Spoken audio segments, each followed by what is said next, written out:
L'événement objectif, c'est qu'à l'âge de 7 ans, ma mère tombe malade, elle est hospitalisée en psychiatrie, définitivement. À 7 ans, je me retrouve seul à décider que ma voie serait l'énergie. C'était les études à l'école communale. En classe de philo, notre professeur de philosophie nous donne une dissertation avec une citation de Spinoza. Ma détermination énergétique, elle a été soutenue par ce premier contact avec Spinoza. Et puis ensuite, ce professeur nous donne une dissertation sur Sartre, un philosophe qui démontre la liberté. J'écris à Sartre. 8 jours après, Sartre répond. Il m'a aidé d'une façon absolument fantastique par un acte de générosité qui ressemblait bien au grand souffle de liberté de ses livres. Premier de mes soucis, ce fut de réfléchir sur la liberté, dans son rapport au bonheur. Et moi, jeune étudiant, je n'avais pas encore croyé de pensée personnelle.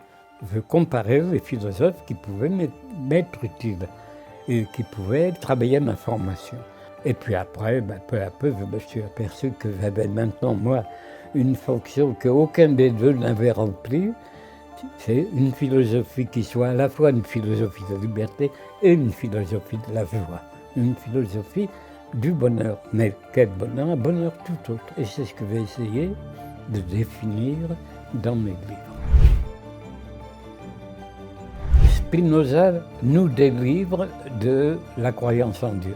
Deuxièmement, nous devons construire notre vie, notre éthique, par nous-mêmes. Pour construire notre éthique, nous devons d'abord connaître sérieusement ce que c'est que le désir, c'est-à-dire le centre moteur de l'existence humaine. Quand nous connaîtrons bien le désir, la conscience, nous serons en mesure de répondre à la question fondamentale: sommes-nous capables d'accomplir cette tâche?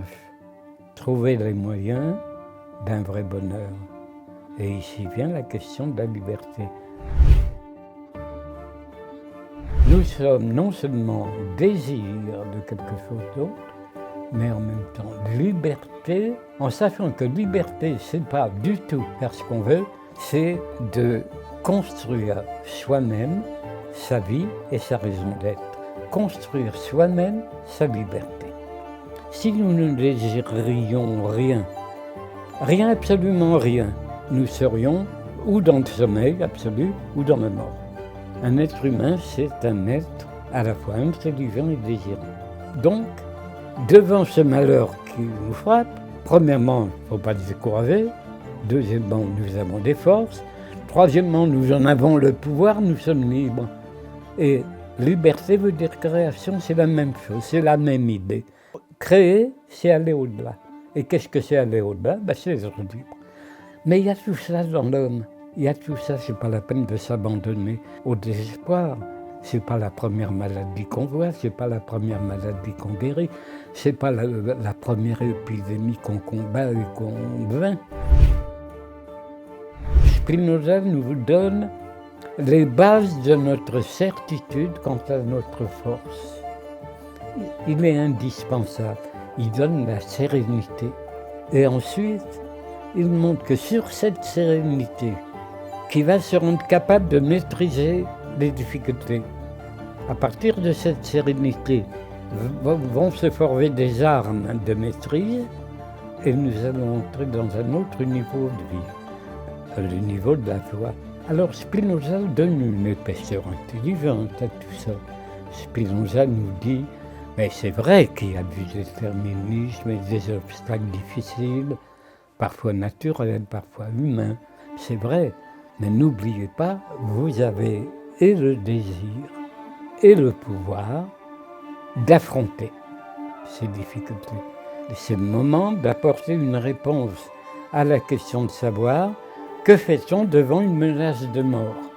Alors la pensée consiste à dire, nous ne sommes pas démunis devant ce malheur envahissant.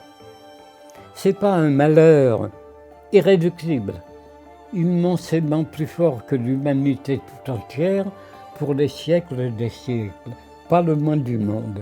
C'est un obstacle dû à certaines nécessités. Qu'est-ce qu'on fait?